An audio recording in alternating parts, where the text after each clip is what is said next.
Hey there, and welcome back to the Deep Dive. You know we love it when you send us research and we get to dive in and uncover the good stuff. Absolutely. Always up for a challenge. Well, get ready, because today we're taking on the Argentinian Constitution. A fascinating document with a rich history, I can tell you that. We're not just talking rules and laws here, but stories, debates, a real journey through how this constitution came to be and what it means for Argentina today. Sounds like my kind of deep dive. From what I see, we've got excerpts from Brevísimo Curso de Derecho para No Abogados, which, if my Spanish isn't too rusty, means A very short law course for non-lawyers. Catchy Right by Gustavo Arballo. It's basically a crash course on Argentine law, but with a laser focus on the Constitution. Perfect. So no need to become legal scholars overnight. Exactly. The beauty of this book is that it doesn't try to give you all the answers. Instead, it's about giving you the tools to ask the right questions about law and government in Argentina. I like it. It's like we're getting handed a map with all these intriguing blank spaces just begging to be explored. And trust me, there are some real here be dragons moments in the Argentinian Constitution. Oh, I bet. So tell me, what makes this Constitution so special? What are we diving into here? Well, the author actually uses this great phrase, Constitution and Damio, scaffolding constitution. Scaffolding, like the stuff construction workers use. Precisely. It's meant to be a framework for civic life, something that's constantly being built upon and adapted, not just a rigid, unchanging set of rules set in stone. So instead of being etched in stone, it's more like a living document evolving alongside the nation itself. Exactly, and that makes perfect sense when you consider Argentina's history. This constitution has seen its fair share of revisions and reforms, shaping and being shaped by the events of the time. You know, speaking of shaping, that reminds me, I read somewhere that early versions of the Argentinian Constitution were actually debated and drafted by constituent congresses themselves.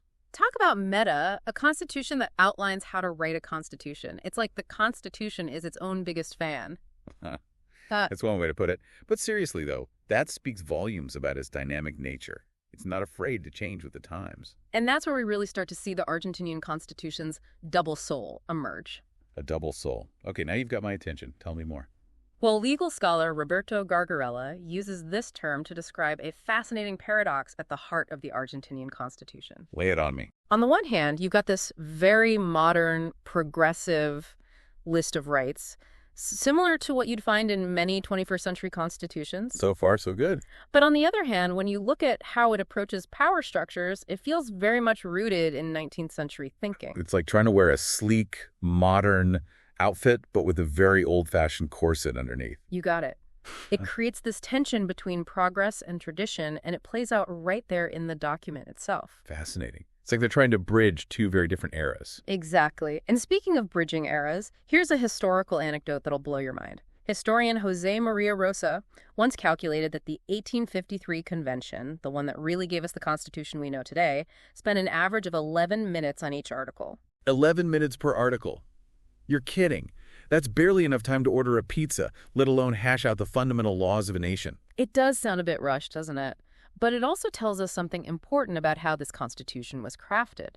They were working with existing material, primarily a draft by Juan Bautista Alberti, who himself drew inspiration from the U.S. and California constitutions. Ah, so it wasn't entirely a blank slate. They had a foundation to build on, even if they sped through the construction process. Exactly. But get this, the current Argentinian Constitution has 129 articles.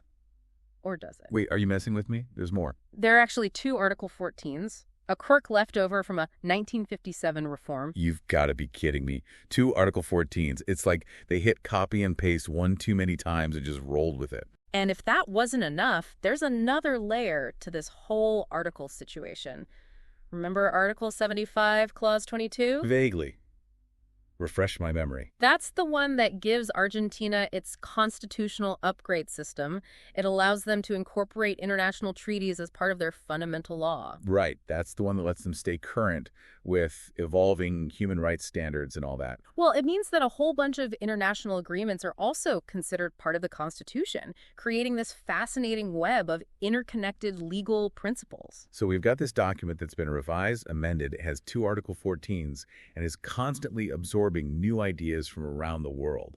It's like the Argentinian Constitution is a living, breathing entity. It really is. And we haven't even gotten to the preamble yet, which is a whole other story. Now, I know preambles are supposed to be important, but I've always kind of thought of them as just fancy introductions. Am I way off base here? You're not wrong, but you're not entirely right either. While the preamble itself isn't legally binding, think of it as the mission statement of the Argentinian Constitution. Okay, I can see that. It sets the tone, helps us understand the why behind the what. Exactly. And when you compare it to, say, the U.S. preamble, you see some striking differences that highlight the Argentinian approach to nation building. Like what? Give me an example. Well, for instance, the Argentinian preamble emphasizes a unified people, reflecting their focus on national unity over individual states' rights. It's like they're saying we're all in this together, right from the get-go. And then there's this powerful line about securing the blessings of liberty, which might seem straightforward at first glance. Sure, freedom, liberty, who doesn't love those? Right, but it's actually sparked some fascinating legal debates. Oh, how so? Well, constitutional scholar German Bedart Campos argues that this phrase calls for a more expansive understanding of the Constitution's aims. Meaning? It's not just about protecting existing freedoms, but about actively creating conditions where liberty can thrive. It's not enough to just have freedom on paper. You have to actively cultivate it, nurture it, make sure it's accessible to everyone. It's like they're building in a responsibility to make freedom mean something, not just assume it'll take care of itself. Exactly. And then the preamble takes this interesting philosophical turn when it talks about seeking reason and justice. It's like they're laying out their aspirations for a society governed by fairness and thoughtful deliberation. They definitely weren't messing around when they wrote this preamble. It's not just a formality. It's a declaration of their vision for Argentina. Absolutely. But, and maybe this is a silly question, but if it's not legally binding, how much influence can the preamble really have on how the Constitution is actually interpreted and applied? That's the million-dollar question. And it's one that legal minds have been grappling with for ages.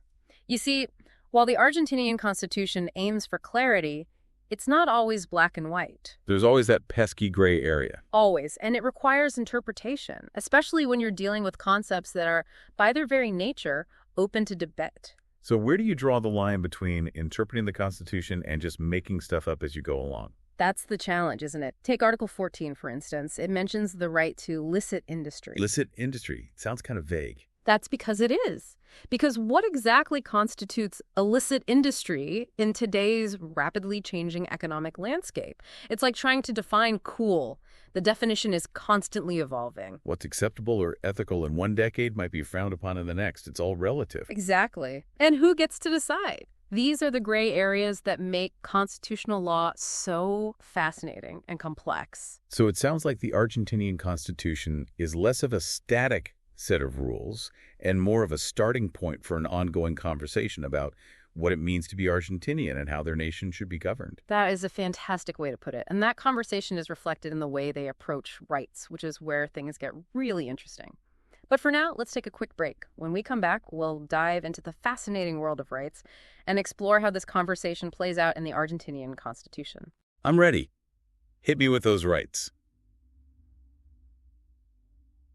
And we're back, still neck deep in the Argentinian Constitution. It's amazing how this document is like a living, breathing thing. It really is, constantly being interpreted, reinterpreted, adapting to changing times and ideas. It's a testament to its enduring relevance. We've talked about the Constitution being like scaffolding, constantly being built upon, and how it's got this double soul of sorts.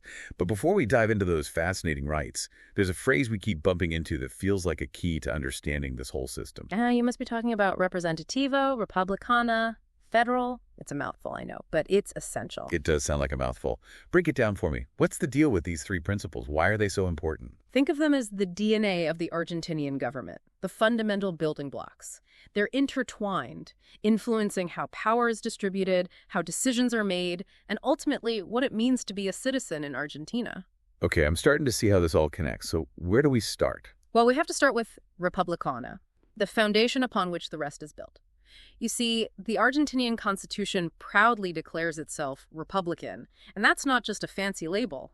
It's more than just a name. It's a value, a guiding principle for how they approach government and power. Absolutely. It's about ensuring that power is distributed, not concentrated in the hands of a single person or entity.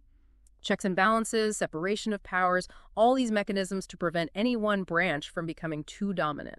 No kings or queens, no dictators calling all the shots. Instead, power is shared and carefully balanced.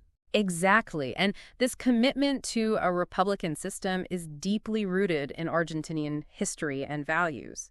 It makes sense that they'd want to avoid concentrating power after experiencing the alternative. And that's where representativa, our next principle, comes into play. It goes hand in hand with being a republic. As the name suggests, it's about having elected officials represent the people. Precisely. Citizens choose leaders to make decisions on their behalf, trusting them to act in the best interests of those they represent. It's like we're delegating our power, saying, Yeah. you go to those town hall meetings for us, we'll be here holding you accountable. You've got it. And the Argentinian Constitution takes this idea of representation very seriously, with a whole system for electing representatives to both houses of their legislature, the Chamber of Deputies, and the Senate. It seems straightforward enough, but I have to admit, something's been bugging me. Didn't you say earlier that there's a clause about the people not governing directly? That seems a bit contradictory. It is a bit of a head-scratcher, isn't it? Article 22 states that the people don't deliberate or govern directly, only through their representatives. It reflects a more limited view of democracy, prioritizing order and stability over direct citizen participation. So they're big on representation, but not so much on letting the people have a direct say in how they're governed. It's like they want to have their cake and eat it too.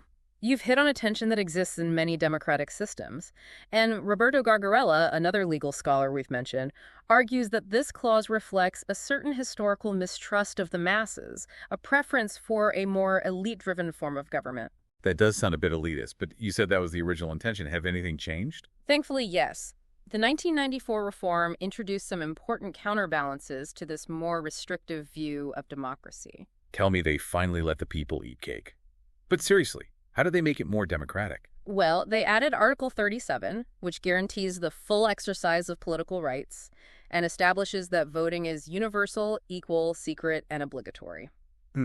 This might seem obvious to us now, but it wasn't explicitly stated in the original Constitution. So they're finally putting those democratic values down in writing. It's a step in the right direction. It was a significant step. And they didn't stop there. Article 38 goes even further, calling for real equality of opportunity between men and women in accessing elected positions and participating in political parties. So they're not just talking about equality. They're trying to create mechanisms to make it a reality. Exactly. This paved the way for gender quotas and eventually legislation ensuring gender parity in political representation. They're putting their money where their mouth is, so to speak. And this commitment to inclusivity extends to political parties, which Article 38 recognizes as fundamental institutions of the democratic system. It's good to see them acknowledging the vital role political parties play in a healthy democracy, even if they can be a bit messy sometimes. Absolutely. But remember, the Argentinian Constitution isn't a rule book dictating every single detail. It sets broad principles and allows room for interpretation and implementation. For example, it doesn't specify a system for internal party democracy like the PASO primaries they use now. So they provide a framework, but leave some wiggle room for how things actually play out in practice. Exactly. And that's what makes studying constitutions so fascinating. They're dynamic frameworks constantly being interpreted and reinterpreted within a nation's political culture and history. It's like they're saying, here's the general idea, but you figure out the specifics. That's a great way to put it. So we've covered Republicana and Representativa. Now, let's tackle the last and perhaps most complex principle, federal.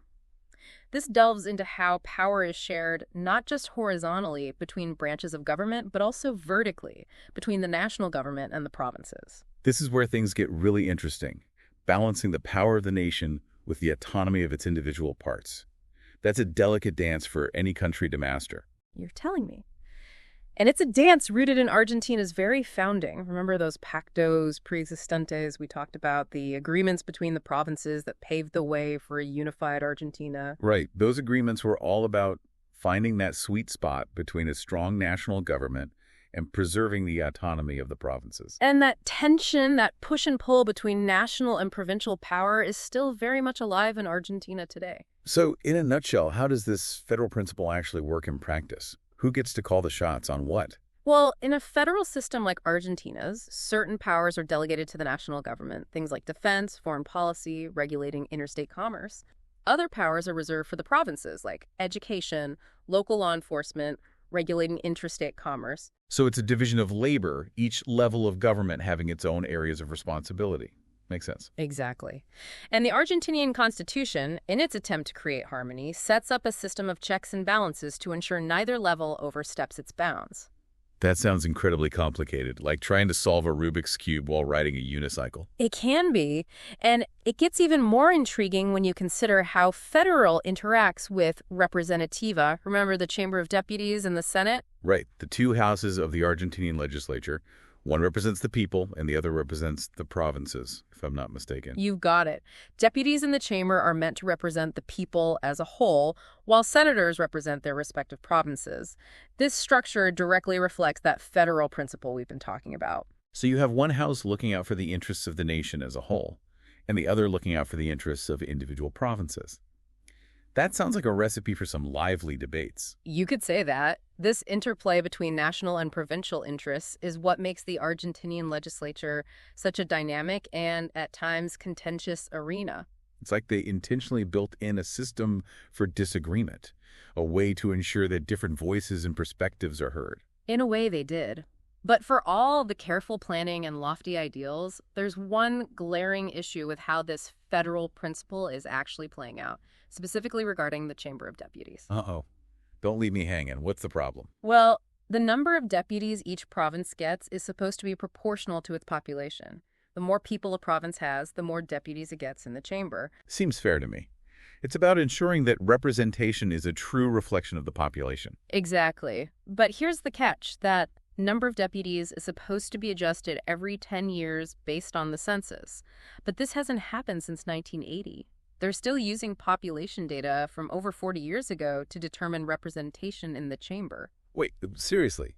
That's unbelievable. How can they call themselves a representative democracy if they're not even accurately representing their population? It's a question many are asking, especially as population shifts within Argentina have become more pronounced in recent decades. You'd think that would be a priority. Has there been any movement on fixing this? While there have been calls to address this and reapportion the Chamber of Deputies, nothing has been done. It's a stark reminder that even with a well-crafted constitution and lofty principles, the messy reality of politics can sometimes get in the way.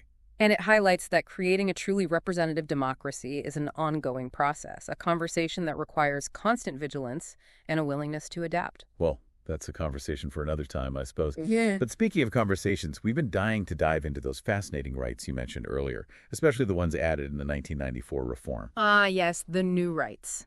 They're a testament to Argentina's evolving understanding of what it means to create a truly just and equitable society. That sounds like a perfect place to pick back up. But for now, let's take a quick break. When we return, we'll dive into the fascinating world of Argentinian constitutional rights, including those new rights that emerged from the 1994 reform. And we're back, ready to untangle more of this Argentinian constitution. Always ready for more. Where were we? Yes, those new rights. Tell me everything. It's not every day you see a constitution embrace brand new rights. What's the story there? Well, it really speaks to Argentina's commitment to keeping its constitution relevant and responsive, even to changing global norms. So fill me in. What kind of rights are we talking about here? What makes them so new? Well, the 1994 reform was a game changer. They added a whole new chapter to the Constitution section on rights called, get this, New Rights and Guarantees. How's that for clarity? Straight to the point. I like it. But what exactly are these new rights all about? Think about the things we now consider essential for a just and equitable society. Protecting consumers, ensuring a healthy environment for everyone, stuff like that. Those weren't always seen as fundamental rights. It's true. Times change, and our understanding of what it means to have a just society changes with them. Exactly. And Argentina recognized that. Things like access to clean water, protection from predatory business practices, those aren't just privileges for the lucky few. They're essential rights everyone deserves. So we're moving beyond those classic civil and political liberties, freedom of speech, freedom of religion, and into this realm where things like a healthy environment and consumer protection are considered fundamental rights. You've got it. It's a recognition that true freedom and equality require more than just protection from government overreach. It also requires a certain level of social and economic well-being for everyone. And the fact that they created a whole new chapter in the Constitution for these new rights, rather than just squeezing them into existing articles, Says a lot. They wanted to shine a spotlight on these rights, give them the space and prominence they deserve. It's like adding a whole new wing onto the House of Rights. I like that visual, building out those rights. So they're not just adding new categories of rights, they're getting down to the nitty-gritty, right? Addressing specific issues. Absolutely. Remember Article 75, the one we talked about earlier, the one outlining the powers of Congress? Vaguely. It feels like we've covered a year's worth of law school in the past hour. Well, that article also includes several clauses targeting specific groups and issues that require special attention, like they really wanted to make sure no one gets left behind. It's like they're using the Constitution to try to address real, on-the-ground social issues and make sure vulnerable populations are protected. Exactly. For instance, there's Article 75, Clause 17, which specifically mandates the protection of indigenous peoples' rights. And then there's Clause 19, which focuses on promoting human development, and Clause 23, which calls for the advancement of equality for children, women, the elderly, and people with disabilities. It's like they're acknowledging that a one-size-fits-all approach to rights simply doesn't cut it. Different groups face unique challenges and need targeted measures to ensure true equality. It's all about recognizing those different needs and experiences, then building in protections for everyone. And it's not just about what's written directly in the Argentinian Constitution. Remember that constitutional upgrade system in Article 75, Clause 22. The one about incorporating international treaties. Yeah, I remember that one. It's like they're giving their Constitution access to the latest and greatest in human rights. Precisely. This clause is crucial because it means that Argentina's constitutional rights aren't static, limited to what was written decades ago. It's a bit like how our phones download software updates. They're constantly making sure their laws are up to date with the latest international human rights standards. And sometimes those international treaties are even more specific or expansive in their definitions of rights than Argentina's own constitution. So what happens then? Does the treaty kind of override their own laws? It's not about overriding, but about harmonizing. Argentinian courts are obligated to interpret their own constitution in light of these international agreements. It's a concept known as control de convencionalidad. So they're not just blindly following, they're actively making sure their legal system is in tune with these international standards. It's a whole other level of commitment. Absolutely. It shows that Argentina takes its role in the global community seriously and is committed to upholding those shared values. It's pretty amazing when you think about it, how a nation can weave together its own laws with these broader human rights goals. It really is. But of course, having all these rights beautifully outlined in a constitution is just the first step. The real test is whether those rights actually lead to meaningful change in the lives of everyday people. It's one thing to have a blueprint for a just society, and another thing entirely to actually build it. Exactly. And that's what makes studying constitutional law so fascinating. It's not just about words on a page. It's about how those words translate into the lived experiences of real people, how they shape a nation's values and priorities, And how they're constantly being debated, challenged, and reinterpreted. It's a dynamic process. This deep dive has been quite a journey, wouldn't you say? I feel like we've only just scratched the surface of the Argentinian Constitution. We've only just begun to explore its depths. But it's clear that this document, with all its quirks and complexities, is a testament to Argentina's enduring commitment to building a just and equitable society. It's a story of progress, of setbacks, of ongoing conversations and debates, and it's a story that's still being written. We hope this deep dive has sparked your curiosity to learn more about Argentina's journey and the constitutional principles that guide it. There's always more to discover. If you're listening and have questions, and let's be honest, who doesn't? After a deep dive like this, don't be shy. Hit us up on social media. Until next time, keep exploring.